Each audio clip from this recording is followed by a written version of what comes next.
ओम नमः शिवाय। हर हर महादेव। आप सभी शिव भक्तों का मैं हृदयपूर्वक नमन करता हूँ। हे शिव भक्तों, आज हम बात करने वाले हैं शिव पुराण विंध्येश्वर संहिता अध्याय 3 के बारे में। तो चलिए शिव भक्तों शुरू करते हैं। शिव पुराण विंध्येश्वर संहिता अध्याय 3।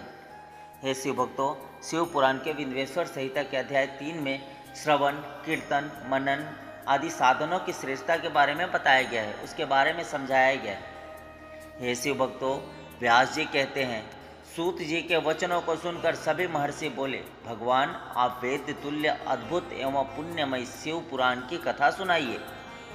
सूत जी ने कहा, हे महर्षिगण, हे शिव भक्तों, आप कल्याणमय भगवान शिव का स्मरण करके वेद के सार से प्रकट शिव पुराण की अमृत कथा सुनिए। हे शिव भक्तों, शिव पुराण में भक्ति, ज्ञान और वैराग्य का गान किया गया है। हे शिव भक्तों, जब सृष्टि आरंभ हुई तो 6 कुलों के महर्षि आपस में वाद विवाद करने लगे कि अमुक वस्तु उत्कृष्ट है, अमुक नहीं।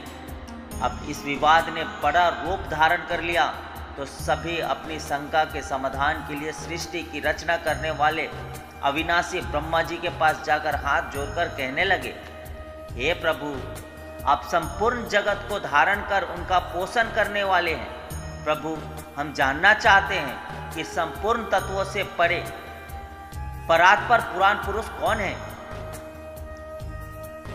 ब्रह्मा जी ने कहा, ब्रह्म, विष्णु, रुद्र और इंद्र आदि से युक्त संपूर्ण जगत समस्त भूतों एवं इंद्रियों के साथ पहले प्रकट हुआ है। वे देव महादेव ही सर्वत्र और संपूर्ण है। हे शिव भक्तों, भक्ति से ही इनका साक्षात्कार होता है, दूसरे किसी उपाय से इनका दर्शन नहीं किया जा सकता। हे शिव भक्तों, भगवान शिव में अटूट भक्ति मनुष्य को संसार के बंधनों से मुक्ति दिलाती है। हे शिव भक्तों, भक्ति से उन्हें देवता का कृपा प्रसाद प्राप्त होता है, जैसे अंकुर से बीज और बीज से अंकुर पैदा होता है। भगवान शंकर का कृपा प्रसाद प्राप्त करने के लिए आप सब ब्रह्म ऋषि धरती पर सहस्त्रों वर्षों तक चलने वाले विशाल यज्ञ करो। यज्ञपति भगवान शिव की कृपा से ही विद्या के सार तत्व साध्य साधन का ज्ञान प्राप्त होगा।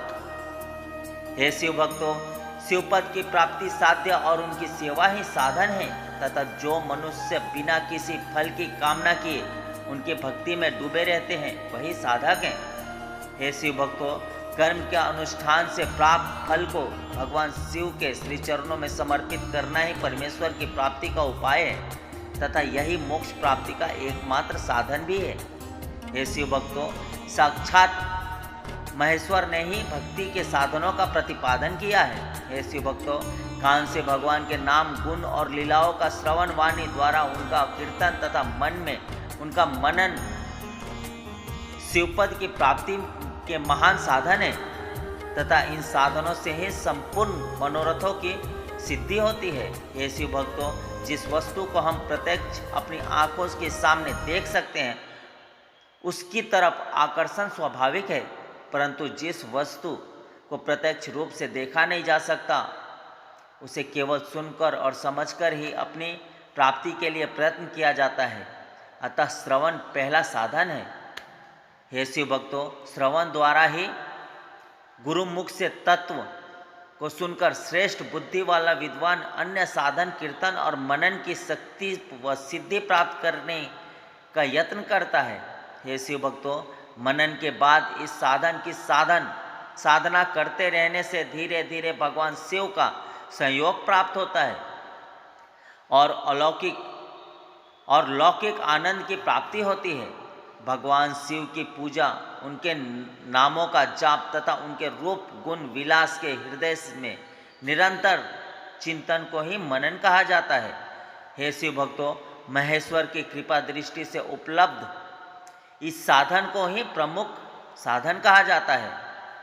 ओम नमः शिवाय। हर हर महादेव। हे शिव भक्तों, आज आपने जाना शिव पुराण अध्याय 6 और विंध्येश्वर संहिता अध्याय 3 के बारे में। हे शिव भक्तों, अगर मुझसे कुछ त्रुटि हो जाए, मुझसे कुछ गलती हो जाए तो क्षमा कीजिएगा। हर हर महादेव। ओम नमः शिवाय।